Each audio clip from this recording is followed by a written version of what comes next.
সে আমার প্রেমে পড়েছিল ঠিকই, কিন্তু কখনো কোনো দিন মন থেকে ভালোবাসেনি আমায়। এই কথাটা বারবার বলতে ইচ্ছে করছে, তাই আপনাদেরকে বললাম। আসলে ঘটনা সত্য। মানুষ মানুষের মানুষ মানুষকে কখনো কোনো দিন ভালোবাসতে পারে না, আবার বাঁচতেও পারে।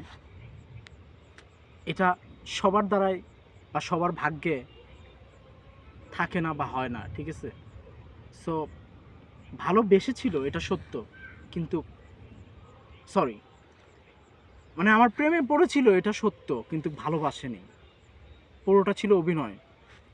সময়ের সাথে শুধু অভিনয়টাই ছিল।